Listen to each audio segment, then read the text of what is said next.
Parar en seco. William Ospina. Escritor, novelista y crítico colombiano nacido en Herbeo, municipio del departamento del Tolima.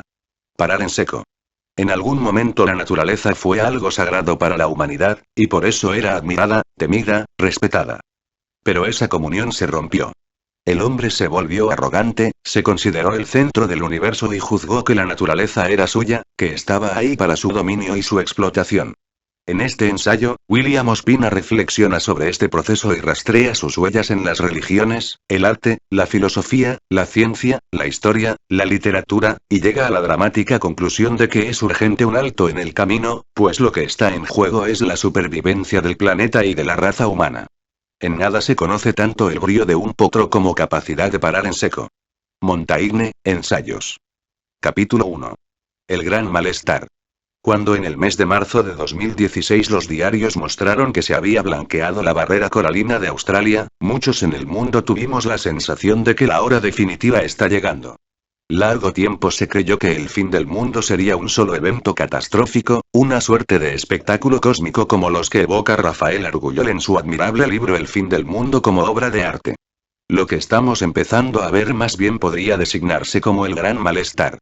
No carecerá de catástrofes. Las erupciones volcánicas desde Islandia hasta Indonesia, el continente de plástico del Pacífico, la desaparición de los hielos del Ártico, el peligro alarmante del derretimiento del permafrost de Siberia que guarda frágilmente los mayores depósitos de metano del mundo, la muerte masiva de especies como lo que se ha dado en llamar recientemente el apocalipsis de las abejas, pero el actual calentamiento global, cuyos diagramas nos alarman día a día, puede no consistir en un mero aumento de temperaturas, sino en un progresivo enrarecimiento de las condiciones de vida en el mundo.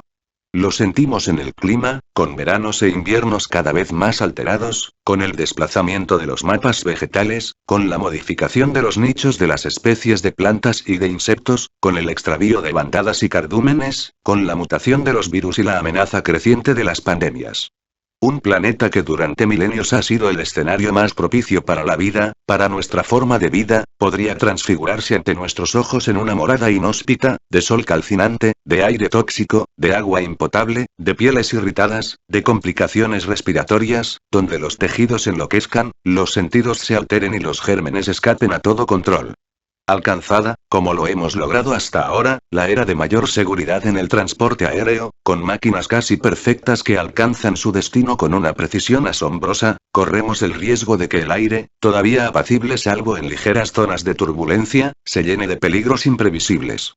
No queremos barreras de hielos súbitos, granizos intempestivos, turbulencias que podrían convertir la atmósfera en rizos más indóciles que las olas de Australia.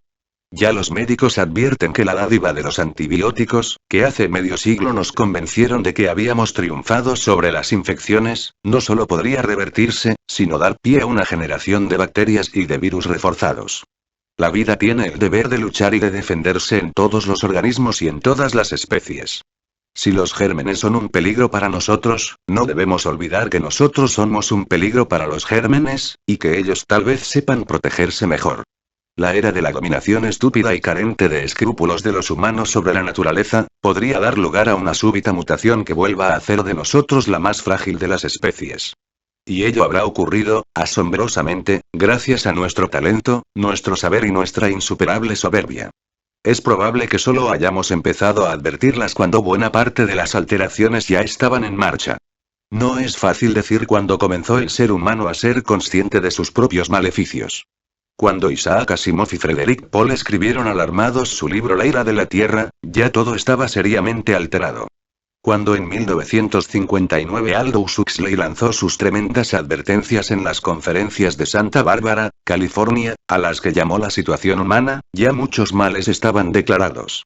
Cuando Humboldt, a mediados del siglo XIX describió la Tierra como un organismo viviente, en el que todo depende de todo, en el que no hay movimiento que no tenga su réplica ni fenómeno que no aliente su contrario, ya estábamos advertidos de que toda alteración del equilibrio forzosamente producirá consecuencias. El planeta sabe equilibrar sus fuerzas, pero estaríamos locos si pensáramos que lo hará en beneficio de alguna especie en particular, y menos de aquella que está alterando todo de un modo destructivo. La condición única de la vida es el equilibrio original, toda alteración arbitraria y sobre todo excesiva despertará fuerzas que no pueden sernos propicias. El mundo se equilibrará sacrificándonos. Si la Tierra se convirtiera en un nicho rojo de selvas tóxicas, o en el desierto que anunciaba Nietzsche, la Tierra lo aceptará como su nueva realidad, exactamente al modo como la barrera de arrecifes coralinos de Australia se está convirtiendo ante nuestras cámaras en una muralla blanca de corales muertos donde ya las algas no encontrarán sustento ni exhalarán oxígeno a la atmósfera. El calentamiento global no es otra cosa que una fiebre planetaria, pero toda fiebre es el síntoma de una enfermedad que puede minar, no apenas la salud de unas especies, sino la totalidad de la vida. Como lo sintió Humboldt, hay un continuum de la vida planetaria. Se ofrece ante nuestros ojos bajo la apariencia de seres individuales, de especies perfectamente diferenciadas, pero sin duda unas especies son complementarias de otras. Toda selva es un diálogo de fuerzas, formas, sustancias, ritmos y metabolismos, y por eso cuando nos dicen que un ecosistema solo está completo si hay felinos en él, nos están señalando que un tigre, un jaguar o una pantera, no son criaturas particulares sino la manifestación de la salud de un sistema viviente. Son partes significativas de un todo, y a lo mejor la muerte de los jaguares puede comenzar con el palidecer de ciertas flores, el debilitamiento de ciertas piedras, el enrarecimiento de ciertas algas o el silenciarse de ciertos cantos de aves. Una mirada amplia y humana, al oponerse a los esquemas de rentabilidad y de rendimiento, parece regodearse apenas en la contemplación, y a los ojos de los gerentes de lo útil roza los vértigos del misticismo y de la superstición. El gran Leviatán solo respeta a la ciencia cuando ésta le sirve como instrumento para sus designios. Cuando el conocimiento contraría al poder, no solo corre el riesgo de ser negado, sino que acabará siendo calumniado por la propaganda industrial. Cristo dijo en su tiempo que había que dar al César lo que es del César y a Dios lo que es de Dios. Lo singular de esta época es que ahora el César quiere lo que es de Dios, y ha llegado el momento de gritar que no podemos aceptar ese trato. Capítulo 2. La criatura sin límites. Los grandes poderes de la época han sido hábiles en apropiarse de la riqueza planetaria. De las guerras, la industria, los capitales, los depósitos de la banca, el conocimiento, la información, el espectáculo. Han construido un mundo en el que se encargan de nuestra comodidad a través de la industria, de nuestra diversión a través de una deslumbrante provisión de espectáculos, de nuestra educación a través del refinado negocio de la pedagogía, de nuestra obediencia mediante los mecanismos pavlovianos de la publicidad, y de nuestra voluntad gracias a la eficacia ineluctable de los medios de comunicación. Pero ¿qué es su fuerza sino nuestra debilidad? ¿Qué es su poder sino nuestra docilidad? ¿Qué es su triunfo sino nuestro fracaso? Durante siglos la humanidad se ha engañado en ingenuas luchas políticas por el poder, cuando lo único razonable sería no una lucha por el poder, sino una lucha para negar el poder o para transformar el poder en otra cosa. Si esos grandes poderes lo son es porque tienen a quien proveer, a quien imponer normas, a quien dar órdenes, a quien halagar y adular. Su imponencia no es más que el otro nombre de nuestra renuncia, y a lo mejor es un error luchar contra ellos. A estas alturas de la historia cada vez es más evidente que lo que hay que hacer contra ellos hay que hacerlo en nosotros. La ingeniosa humanidad produjo durante milenios toda suerte de inventos magníficos para hacer la vida más grata, más cómoda, más refinada y más bella. Nadie puede tener ninguna objeción contra el arte humano que produjo el paraguas y la silla plegable, el cepillo de dientes y el jabón perfumado de flores, contra la sabia gastronomía que supo combinar la utilidad y el deleite, contra el conocimiento que unido al ingenio y al buen gusto nos dio almohadas y toallas, inodoros y duchas, la diversidad de nuestros hogares y los calidoscopios de nuestra indumentaria, poleas y ruedas, la posibilidad de calor en la helada y de aire fresco en la canícula. También sería ingrato quejarnos del comercio que unió las caravanas del norte de África con la ruta de la seda, al que convirtieron en arte los marinos fenicios y que ha estado con nuestra especie desde el día siguiente del entierro de Abel. Pero el humano es el aprendiz de brujo. Siempre corre el riesgo de que las descomunales fuerzas que despierta se vuelvan contra él. No solo porque, como sostiene Virilio, cada invento trae aparejado su accidente, de modo que al inventar la navegación surgió la posibilidad del naufragio, al inventar el coche la posibilidad del crash y al inventar las máquinas voladoras la posibilidad del siniestro aéreo, sino por el hecho de que somos la única especie natural que no está controlada por el instinto, es rebelde a los límites, y siempre quiere más. A ese apetito prometeico que nos hace querer ser más veloces, más poderosos, más ricos, más diestros y más seguros, a esa competitividad extrema que es una causa poderosa de odios y de guerras, a esa voluntad de dominio que nos ha convertido en la especie hegemónica a la que todo está subordinado, si bien le debemos muchas cosas magníficas que hay en nuestras sociedades, los refinamientos de la industria, los milagros de la técnica, los deleites de la modernidad, le debemos también la reciente irrupción de grandes e inquietantes hechos planetarios que en menos de 2 siglos han alterado el equilibrio natural, han producido daños crecientes que destruyen especies enteras y han puesto en peligro no solo una civilización varias veces milenaria, sino la aventura misma de la vida en la Tierra. Alguien declaró que los verdaderos antiguos somos nosotros y no los hombres del Génesis o de Homero. Un extraterrestre inventado por Voltaire, Micromegas, se quejó de que en su planeta la vida duraba apenas 30.000 años, periodo, comparable a un instante. Así nos hizo entender por qué todos morimos con la sensación de que la vida fue muy breve. La capacidad de aprender que nos caracteriza, y que es la más terrible de nuestras virtudes, esa sed de novedades, esa gracia de invención, esa curiosidad en la que se funda la novelería de los medios de información y de comunicación, esa pugnacidad que alientan los ejércitos, esa competitividad que evidencian los deportes y los concursos, esa agresividad que parece la ley de la historia, esa avidez de juego, de amor, de velocidad, de triunfo, de riesgo, de delirio, tal vez solo indican que la nuestra es una especie joven, y que tema razón Huxley cuando afirmó que el ser humano es un cachorro. Hasta hace 2 siglos nos movíamos aún al ritmo de los elementos, a la velocidad del caballo y del viento, y se puede decir que cada individuo no consumía más energía que la que podía desplegar gracias a su alimentación, o la que le brindaban algunas conquistas milenarias, como la doma de animales, la navegación y la rueda.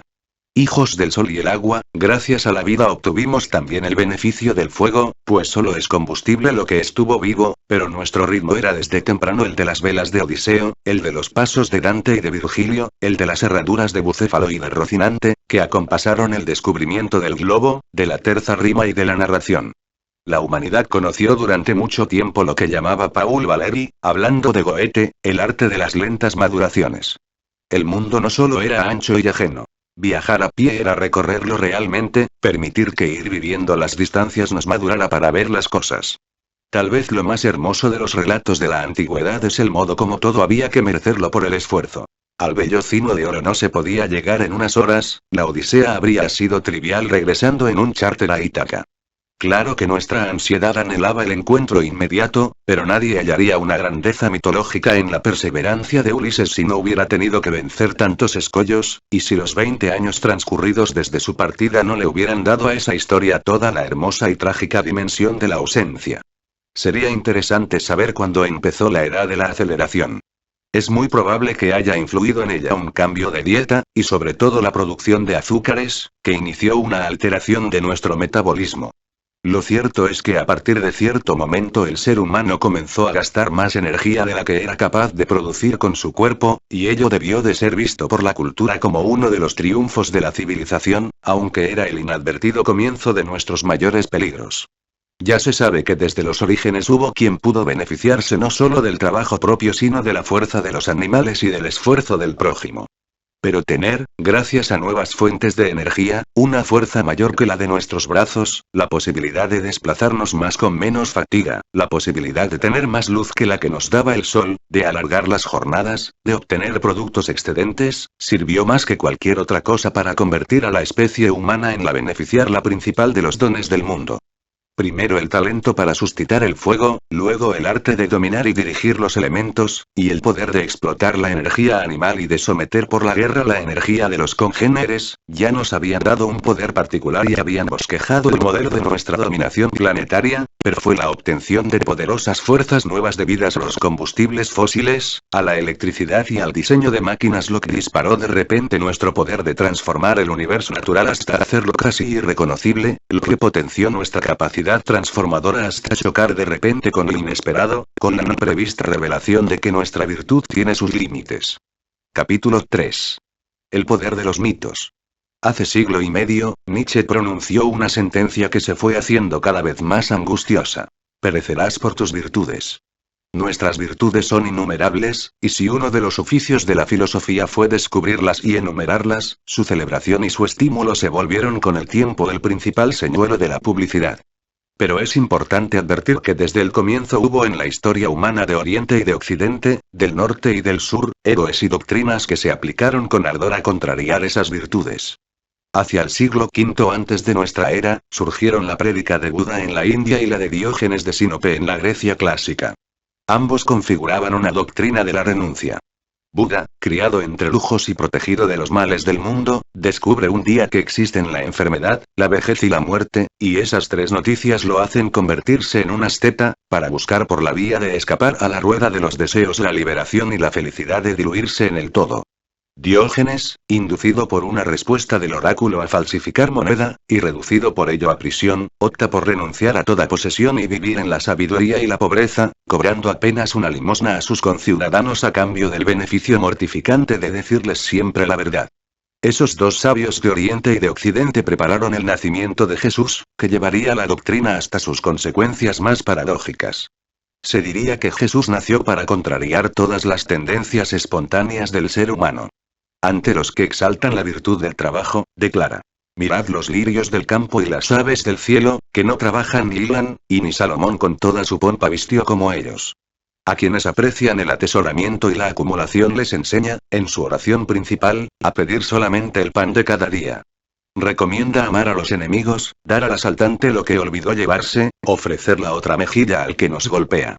Quiere verse reflejado solo en los más pobres, en los más humildes, en los más desdichados. Busca a los enfermos, prefiere a los marginales, acepta la amistad de los mendigos y las prostitutas, recomienda la humildad, aconseja la humillación, anuncia que los últimos serán los primeros, abraza a los leprosos, libera a los poseídos, escoge entre sus discípulos a un traidor venal que le ayudará a cumplir su misión, y en el último instante ofrece a un ladrón un lugar a su lado en el paraíso. No es extraño que su doctrina haya producido en el mundo desarrollos extremos, como los del elocuente poeta Almafuerte, quien predica como virtud del fracaso. Yo veneré, genial de servilismo, en aquel que por fin cayó del todo, la cruz irredimible de su lodo, la noche inalumbrable de su abismo. Quien vindica el destino de los parias. Yo repudié al feliz, al potentado, al honesto, al armónico y al fuerte, porque pensé que les tocó la suerte, como a cualquier taur afortunado. Y también intenta una rebelión contra las normas. Yo derramé, con delicadas artes sobre cada reptil una caricia, no creí necesaria la justicia cuando reina el dolor por todas partes. Los que más han estudiado a Cristo en nuestro tiempo coinciden en que quien mejor lo entendió fue uno de los anónimos soldados que lo arrestaron en el huerto, y que le comentó a su compañero: nadie ha hablado como este hombre. Con todo, creo que Cristo, Diógenes y Buda, en sus más bellas manifestaciones, serán todavía personajes claves del futuro, porque el mundo está como nunca en manos de la opulencia insensible, de una idea del triunfo desalmada y perversa, y de una legalidad infame, que es capaz de justificar que el 1% de la población del planeta sea dueño de la mitad de la riqueza, que castiga al pobre que se roba el pan pero bendice a los bancos que arrebatan a las gentes sus casas, que se ensaña con las infracciones mínimas de los desposeídos pero autoriza las guerras de despojo y la voracidad de las corporaciones, que hipócritamente castiga al torpe que maltrata a un animal pero permite en la penumbra de los laboratorios la alteración irreparable del patrimonio genético de las especies. El siglo XX fue el siglo de Hegel, de la idea bien intencionada de que la tarea del espíritu era tomarse el Estado y transformarlo lentamente en convivencia humana, destruyendo a aquellos sectores que tiranizaban o desviaban de sus fines a la humanidad. Pero un compañero de estudios de Hegel, Friedrich Hölderlin, que había discutido con él tarde a tarde durante toda la adolescencia y comprendía la magnitud del error, escribió en su hermosa novela Hiperión la sentencia definitiva sobre el tema. Siempre que el hombre ha querido hacer del Estado su cielo, se ha construido su infierno. Hölderlin comprendió por qué Cristo se había convertido en el Dios de Occidente, en el Dios que suprimió el panteón griego y que se exaltó en la figura mítica a cuya sombra nacerían y se fortalecería en la era de la razón, el triunfo de la humana sobre las otras especies, el primado del espíritu sobre la materia, y la peligrosa entronización del hombre como imagen y semejanza de la divinidad. Hölderlin no veía eso como un error sino como una conmovedora tragedia. Hasta el nacimiento de la ciencia griega, el mundo había estado protegido por un denso velo de sacralidad. La naturaleza era divina y no podía ser profanada por los experimentos de la curiosidad o de la sed de saber. Pero una vez alcanzado el estatuto de la geometría, una vez entrevista la tentadora aventura del conocimiento científico, que acaso podría develarnos todos los secretos, las leyes y las posibilidades de la naturaleza, el insaciable espíritu humano no estaba en condiciones de renunciar a esa tentadora manzana. 5 siglos pasaron desde el momento en que Platón interrogó en sus diálogos todo el saber de su época, y en que la aventura de la razón griega formuló su proyecto, y un debate profundo conmocionó el inmenso mundo sobre el que Grecia ejercía su influencia espiritual. Ese debate se había hecho más intenso a partir de la aventura de Alejandro, ante quien, como dice la Biblia en el libro de los Macabeos, la tierra se llenó de silencio. Auerbach ha dicho que los silencios de la Biblia no son vacíos, sino que son silencios donde ocurren cosas, y que están llenos de secretas maduraciones. En ese vasto silencio posterior a la aventura aristotélica de Alejandro construyendo un gran imperio de todo el mundo conocido, la doctrina platónica del doble mundo pasó de mente en mente, de boca en boca y de siglo en siglo, desde los estrados de los eruditos de Alejandría y las sectas platónicas hasta los oscuros arrabales de las ciudades, desde las costas griegas hasta las costas sirias, y un día un ángel se apareció a una doncella hebrea para anunciarle que lo infinito iba a interpolarse en lo temporal, lo celeste en lo terrenal y lo divino en lo humano, y que un dios nacería en la tierra. Todas las arcillas del mito convergieron, no tanto en Belén, donde nació la criatura en el año 0 de nuestra era, sino en toda la tierra de Judea, de Siria, de Turquía, de Grecia y de Roma, donde la memoria borrosa del predicador Jesucristo, venerado y odiado con pasión por muchos hebreos de su tiempo y crucificado por las autoridades romanas a instancias del pueblo, fue reconstruida a lo largo de un par de siglos a partir de su ejecución, hasta dejarlo convertido en el dios de la nueva era del mundo. Durante 20 siglos los escépticos agotaron los recursos de la razón para negar la divinidad e incluso la existencia histórica de Cristo, pero los creyentes encontraron en todas esas negaciones fuerza para argumentar su verdad y su fe. Porque los mitos no son refutables, y el de Cristo es el mito más firme de toda la historia de Occidente. De aquel hombre Dios, frágil y conmovedor, que predicaba en los desiertos y a la orilla de los lagos, que multiplicaba los panes y los peces para alimentar a sus auditorios absortos, que curó sin darse cuenta a una mujer solo porque ella tocó su manto, que fue atormentado, asesinado y sepultado, se extendió la fama de que había resucitado a los ojos de los soldados que custodiaban su tumba, de que se había aparecido a sus discípulos y sus amigos en los días siguientes, y que a la vista de todos ellos había ascendido al cielo en cuerpo y alma, prometiendo volver para instaurar el reino milenario. Hasta un hombre tan minucioso y tan lúcido como Emmanuel Carrere, encarnación contemporánea del agnosticismo francés, que ha interrogado en su libro El Reino todos los pasos de la formación del mito en la escritura de Marcos y de Mateo, todos los episodios del nacimiento de la doctrina en las cartas y los hechos de los apóstoles y en la terrible y fascinante figura de Saulo de Tarso, exaltador del pequeño culto en religión imperial, y todos los momentos de la configuración estética y mágica de la leyenda en la novela de Lucas y en las tremendas ficciones filosóficas de Juan Evangelista o en las revelaciones de Patmos, se detiene ante Cristo, a las puertas del escepticismo, casi convencido de divinidad. Y el propio Fernando Vallejo, el más indignado impugnador de los crímenes de la Iglesia, incapaz de creer en la divinidad de Cristo, ha gastado sin embargo sus ojos interrogando el primer siglo de la era cristiana, tratando de ver el momento en que por primera vez el nombre de Cristo aparece en los manuscritos, esforzándose por examinar todos los argumentos, desde los evangelios canónicos hasta los apócrifos, desde las cartas de Pedro y de Pablo hasta el polémico e inquietante testimonio flaviano, para poder juzgar aquella leyenda con todo el rigor de la historia. Pero es que frente a estos temas solo es útil la voz de la poesía, y fue precisamente un poeta francés, Charles Baudelaire, quien dijo que para reinar sobre 20 siglos de civilización occidental, para haber llenado el mundo de cruzadas, de catedrales góticas y de sinfonías, para haber sido el dios indudable de una prolongada era del mundo, Cristo tal vez no necesitó ni siquiera existir. Capítulo 4. La era cristiana. Todo mito es una creación colectiva, pero la principal característica del mito cristiano, como bien lo advirtió Derlin, es que por primera vez en la historia el mito no nació solo de la revelación sino de la filosofía, y en su gestación en el seno oscuro de las muchedumbres convergieron a la vez los sueños solares de Akenatón, las revelaciones de Moisés y las profecías hebreas, la doctrina platónica y sus variaciones por las aguas mediterráneas, y también la sombra de los tres imperios. El faraónico, el alejandrino y el romano, que le prepararon su futuro imperial. Gibbon ha dicho que la Trinidad cristiana condensa en realidad el triple origen nacional de aquel mito. El monoteísmo egipcio llevado por Moisés a Judea, la filosofía griega y la vocación de universalidad del Imperio Romano, y ha desglosado ese origen histórico afirmando que en la Santísima Trinidad el Padre es hebreo, el Hijo es griego y el Espíritu Santo es romano. Se diría que una oscura intuición de la especie avizoró el tremendo horizonte que la razón ofrecía a la aventura humana, que por espejo y en enigma sintió que era necesario despejar el camino para la aventura de la ciencia griega, cuyo estatuto había sido establecido por la geometría de Euclides, y que entendiendo en sueños que era preciso dar licencia al espíritu para emprender aquella inmensa tarea, hizo nacer el mito cristiano. Pero el genio oscuro de la naturaleza no podía dejar de advertir el peligro que conllevaba aquella empresa, porque algo le hizo exclamar a Cristo: ¿de qué le servirá al hombre ganar el mundo si pierde su alma?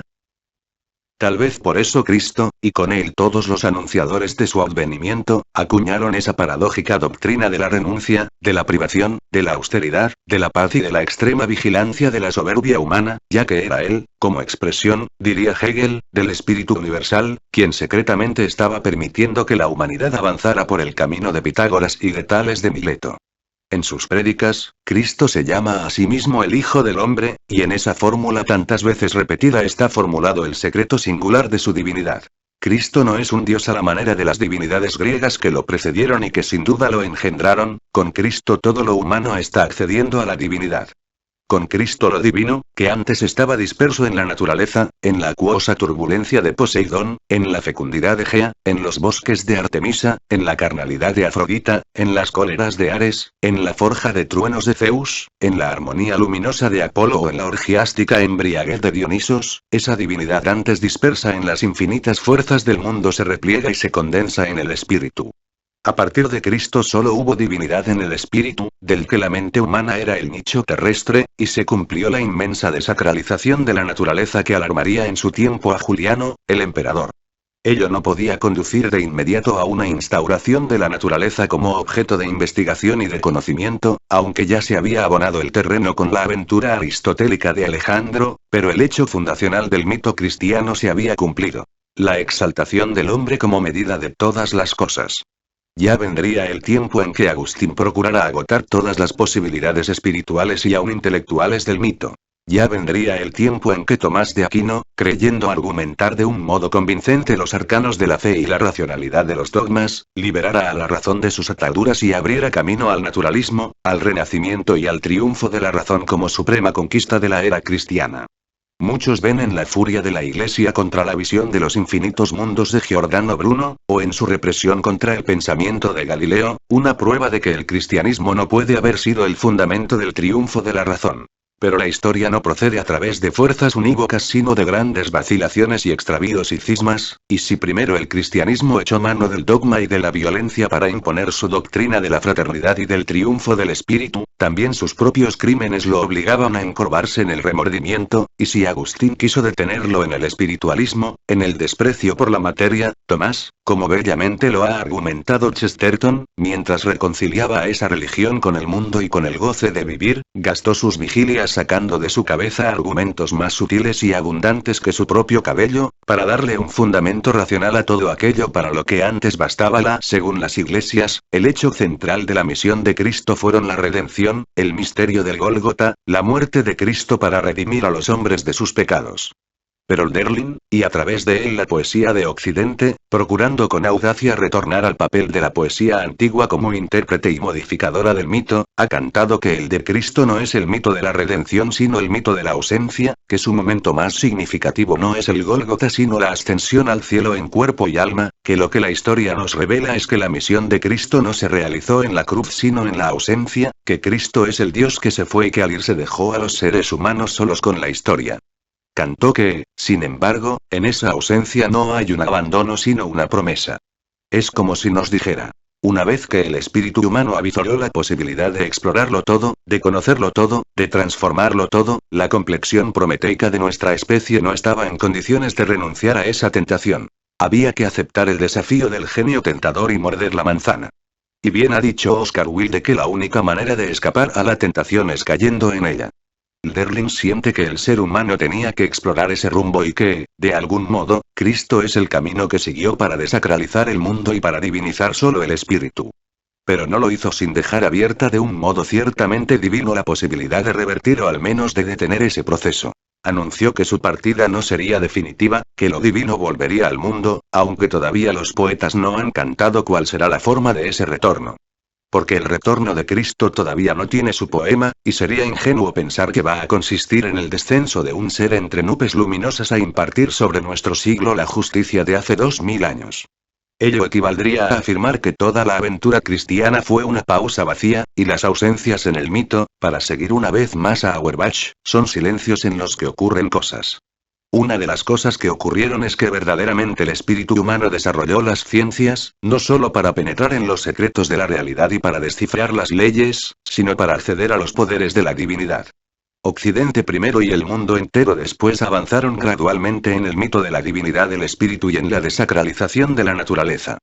Solo gracias a esa misteriosa licencia el ser humano pudo aplicarse a la tarea gradual y creciente de investigar el mundo, de desentrañar sus leyes, de dominar sus claves secretas, de utilizar paso a paso esos conocimientos, transformando la realidad, asumiendo poderes cada vez mayores, hasta sentirse en condiciones de intervenir en los arcanos de la realidad, penetrar en los abismos del átomo y de la célula, descifrar el código genético, alcanzar los últimos engranajes del mundo físico, decodificar el lenguaje matemático del universo, y llegar al momento en que ya está en condiciones de modificar el texto de la naturaleza, de cambiar la letra del mundo, de alterar las leyes de la vida y hasta de destruir el cuerpo humano, obrando sobre su tejido íntimo mutaciones impredecibles. Capítulo 5. La religión del progreso. Mientras la aventura del conocimiento vivía su fase inicial de libertad y de asombrosos descubrimientos, la humanidad pudo sentir la embriaguez de su propio talento, y en su entusiasmo ilimitado acuñó desde finales de la Edad Media europea, y sobre todo a partir del Renacimiento, la leyenda del progreso como motor de la historia. El progreso fue la santa religión de los eruditos y de los comerciantes, de los filósofos y de los poetas, de los científicos y de los gobernantes. Las fuerzas del progreso nos llevaron de la Ilustración a la Revolución, del siglo de las luces a la Revolución industrial, de la era de las revoluciones a la Belle Époque, de los gritos de libertad, igualdad y fraternidad al poderío kafkiano de las grandes corporaciones. La sociedad moderna supo aureolarse con toda la elocuencia de la vieja tradición literaria, con todo el refinamiento visual de la gran pintura clásica, con toda la sublime perfección de la música, desde los oratorios primeros hasta las grandes misas de Bach, y desde las danzas campesinas hasta las sinfonías de Mahler. ¿Cómo no creer en el progreso si donde terminaba Praxíteles empezaba Miguel Ángel, si donde termina Paolo Ucello comienza Leonardo, si Londres fue la nueva Roma y París fue la nueva Atenas, si después de los siglos medievales y del Jardín de las Delicias del Bosco vinieron las grandes factorías y el Jardín de Delicias de los impresionistas, si después de las conquistas del realismo de Courbet y de los virtuosismos de Delacroix la fotografía nos permitió reproducir la realidad hasta el menor detalle, si después de los globos de Montgolfier llegaron los aeroplanos y, sin dejar atrás el viejo teatro recursivo y elocuente, el cinematógrafo llenó de rostros gigantes el firmamento y nos hizo ver hechos realidad pero la Belle Époque, el gran momento de esplendor de la cultura europea, dio paso inesperadamente a la Primera Guerra Mundial. Si la Primera Guerra Mundial acabó con la fe en el progreso, la Segunda Guerra Mundial simplemente acabó con la fe. La explosión de las bombas atómicas, el epílogo de aquel infierno, destruyó la esperanza de unas generaciones, y la literatura europea de los años 50, anclada en el nihilismo y en lo que llamaron el existencialismo, ya solo supo ver lo absurdo de la existencia, las inconsecuencias de la historia, el fin de la magia del mundo, la sordidez de la aventura humana, el viaje al final de la noche, la hora 25, la caída, la náusea y el túnel. La siguiente generación se levantó de las cenizas e intentó creer otra vez en la vida. La industria alemana dejó de hacer tanques de guerra y volvió a hacer automóviles y máquinas industriales. Los campos de Francia volvieron a cultivar sus uvas y a hacer su Bordeaux y su Borgoña. Volvieron a abrirse los museos y volvieron a sonar las campanas de las iglesias que no habían sido bombardeadas. Las sogas parecían haber hecho el trabajo final de castigo de los monstruos, las naciones distintas se escondían tras sus cortinas de acero y de bambú. El presente era un par de arsenales nucleares de dimensiones estrambóticas, capaces de hacer volar el mundo miles de veces, y la historia pareció recobrar su rostro humano y volver a la abnegación y a los sueños, pero una herida muy profunda estaba oculta en el corazón de la especie, y solo 3 aventuras nuevas intentaron despertar en los seres humanos la esperanza de una renovación de la historia. La primera, nutrida por la ciencia ficción, fueron los viajes al espacio exterior. En 1969, la llegada a la Luna pareció inaugurar una época en que una humanidad unida por renovados sueños colectivos salía como Dante a mirar de nuevo las estrellas. La segunda fue la gran deserción, el hipismo, en el que una nueva generación, harta y desconfiada de los poderes que habían hecho la guerra, de los modelos mentales que la habían desencadenado y del estilo de vida que la había hecho posible, quiso abandonar la sociedad industrial, el consumo, mirar los lirios del campo y las aves del cielo que ni trabajan ni hilan, y ni Salomón, con toda su pompa, vistió como ellos, pedir solo el pan de cada día, practicar el amor libre, oficiar en los altares de Buda el renunciador, de Cristo el amador, y de los millones de dioses de la amapola, del cáñamo, del cornezuelo de centeno y de la amanita muscaría, salir, como Whitman, a abrazar a esa diosa pagana, la naturaleza. La tercera, un poco más serena y más tardía, fue la ecología, que intentó moderar los excesos de la sociedad industrial, cuando retomaba el control de la realidad con nuevos recursos y con inusitada energía, que advirtió los peligros de una industria que saqueaba la naturaleza y que amenazaba el equilibrio natural en un proyecto que a largo plazo ni siquiera era sostenible. Aunque no cambiaba su horizonte filosófico, y seguía preso de la idea de facilitar un desarrollo sostenible dentro de las pautas de la sociedad industrial, el ecologismo fue el único que alcanzó a vislumbrar el leviatán que se nutría a la sombra del todopoder de las corporaciones, y la pesadilla teratológica que en pocas décadas pondría al planeta al borde de un desenlace casi sobrenatural. Aunque fuera la sombra de los arsenales nucleares, el gran capital tenía que continuar su proyecto. Pero la verdad es que los grandes poderes políticos habían llegado a un acuerdo. El futuro del mundo era en el proyecto industrial, la expansión del mercado, la revolución tecnológica, la revolución del transporte, la gran sinfonía publicitaria, la religión de las marcas y la gran revolución cibernética que puso computadores en todas las manos, que construyó la gran red planetaria, que aceleró la globalización de la vida, que llevó los dones de la telefonía celular hasta el extremo de convertir cada organismo humano en una terminal permanente de la industria, del espectáculo y de la información. Es verdad que los poderes tuvieron que hacer un esfuerzo asombroso por inventar, sobre la era del pesimismo, una improvisada religión de la felicidad por el consumo, de la satisfacción por la comunicación incesante, de la excitación por la ultrainformación, por la difusión permanente de la telaraña de las desgracias planetarias, y una provisión de espectáculos cada vez más seductores. No es la realidad, no es la vida, pero es su más admirable y refinada simulación, su más exquisito fantasma. Y no cabe duda de que la humanidad podría permanecer para siempre absorta en la magia de esas pantallas, en el asombro de esos efectos especiales, en la quietud de esos chats insignificantes pero excitantes, en esa inminencia del paraíso que es la sociedad tecnológica, ese umbral electrizado donde todo lo que deseamos aparece al mero contacto de la yema con la pantalla táctil, donde nadie está lejos, donde aparentemente no existen la ausencia, ni la soledad, ni la incomunicación, ni el tedio, y donde podemos pasar de la teología al sexo, de la atrocidad a la mística, de la naturaleza más inmaculada a la realidad virtual más sórdida con solo apretar una tecla.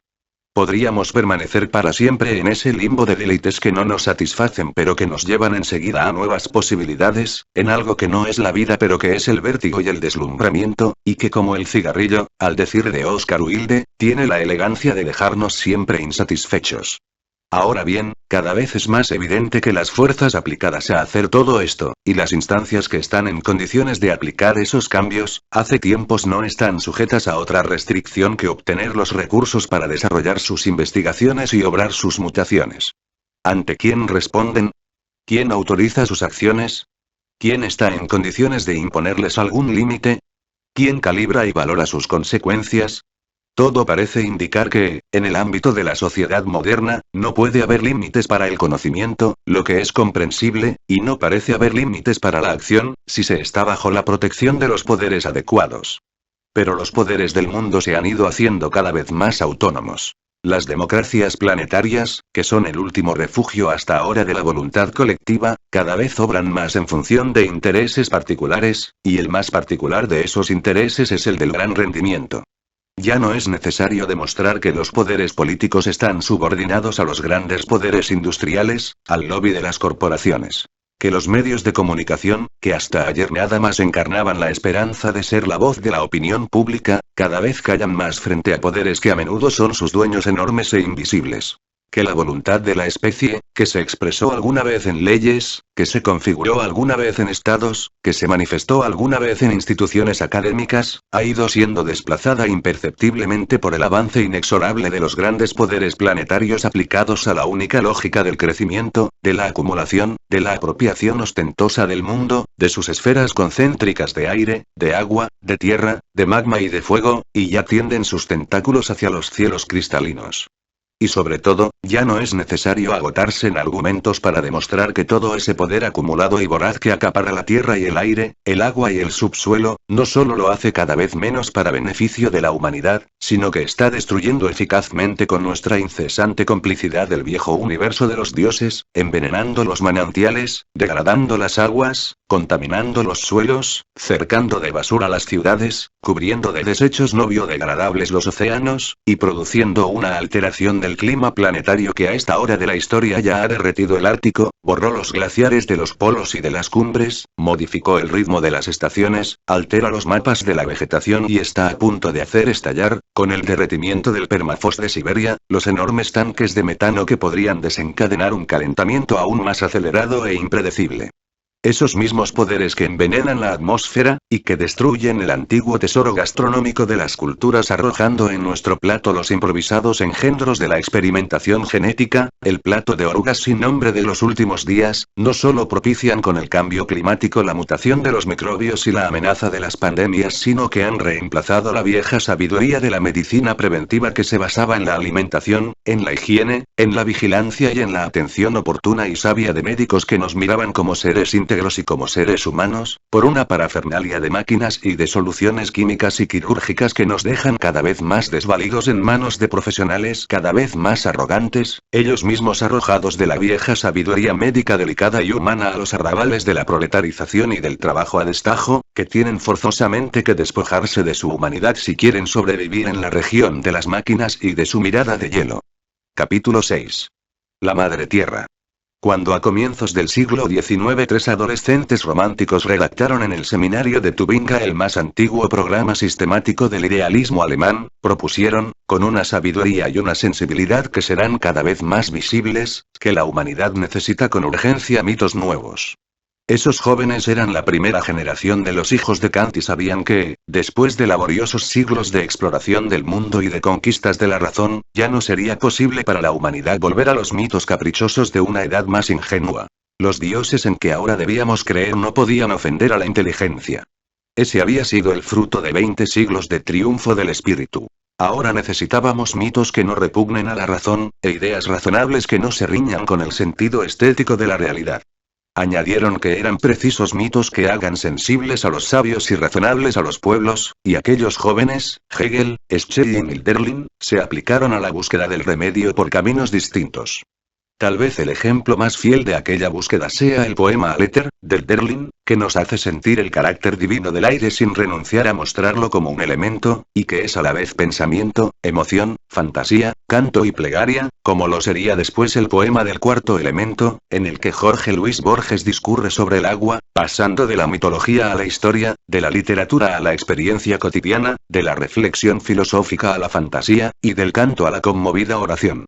Recientemente los pueblos de América Latina, a los que siempre se les impuso el deber de nombrar a Dios en sus constituciones políticas, han optado por incluir en sus textos constitucionales el carácter sagrado de la tierra nutricia y las virtudes civilizatorias de la austeridad y del respeto por el mundo, y no tardó el racionalismo en descalificar esas propuestas como supersticiones. Pero cada vez es más evidente que, si queremos sobrevivir, serán el sol y el viento los principales proveedores de nuestra energía, que del sol, del que ya brotó nuestra vida, brotarán como de un surtidor nuestros sueños y nuestros inventos futuros, y que si Spinoza pudo sugerir que el universo es uno de los nombres de Dios, no será tan insensato ver en el sol y en la tierra nuestras divinidades. En esa medida, uno de los más hondos textos religiosos está en aquellos versos de Whitman. Yo creo que una hoja de hierba no es menos que el camino recorrido por las estrellas, y que la hormiga es perfecta, y que también lo son el grano de arena y el huevo del zorzal, y que la rana es una obra maestra, digna de las más altas, y que la zarzamora podría adornar los salones del cielo, y que la menor articulación de mi mano puede humillar a todas las máquinas, y que la vaca que pace con la cabeza baja supera a todas las estatuas, y que un ratón es un milagro suficiente para confundir a millones de incrédulos. Los nativos de América no entendían que los europeos se burlaran de ellos porque veneraban como dioses a la luna y al sol, y querían sin embargo obligarlos a rezar de rodillas ante un par de leños cruzados, con el argumento de que ese era el patíbulo donde había sido sacrificado un hombre muy bueno. En esa sola imagen está resumido todo el debate moderno sobre la civilización y la barbarie. Como dijo Montaigne, tendemos a llamar bárbaro a lo que piensan los otros, aunque resulte mucho más sensato. Hay quien ha dicho que no se puede hablar de la Tierra como de una madre, porque la Tierra no solo nutre y protege, sino que también puede ser una potencia destructiva y llena de catástrofes. Pero las mitologías siempre supieron ver esa complejidad de los símbolos que les cuesta tanto ver a los ingenuos racionalistas. En uno de sus bellos poemas a la Virgen María, Chesterton ve pasar a la luna por el cielo y no deja de percibir sus hondas proyecciones fantásticas. La oscura Diana de las grutas dice cuyo nombre en el infierno es Hécate. Pero es la lectura de Sigmund Freud lo que mejor nos ayudará a entender por qué sí podemos ver a la Tierra como a una madre. No es que la naturaleza no sea destructiva. En ella están por igual Brahma, el creador, Vishnu, el protector, y Shiva, el gran destructor. Amarla no supone solo intimar con ella, sino también respetarla, temerla, interrogarla sin fin. Pero lo que nos ha mostrado la instructiva experiencia de nuestra hegemonía es que los niveles de destrucción de la naturaleza pueden ser mucho mayores si alteramos su equilibrio sin prudencia y sin escrúpulos. Siempre habrá un monte Tambora listo para hacer erupción, con su terrible y fascinante provisión de tsunamis, crepúsculos sangrientos, sinfonías y monstruos, y siempre habrá procesos naturales que escapen a nuestro control, pero si nos interesa la aventura humana conviene que la civilización no consista en maltratar la cola de un dragón dormido. Tal vez no esté en nuestras manos impedir que los ciclos del universo acaben con el mundo en 10 millones de años, pero sí podemos evitar que nuestro ingenio lo destruya en 3 siglos. A lo mejor una larga aventura de conocimiento nos enseña cosas tan asombrosas como las que prometen la meditación cartesiana y la filosofía de Husserl, nos revele verdades tan conmovedoras como las que vislumbró Dante en el último canto de la Divina Comedia, o nos brinde poderes tan increíbles como los que entrevió Novalis en los apuntes de su enciclopedia, pero lo que estamos haciendo hoy es usar la vara mágica no para sosegar los océanos sino para despertar a los monstruos. Fin. Parar en seco. William Ospina.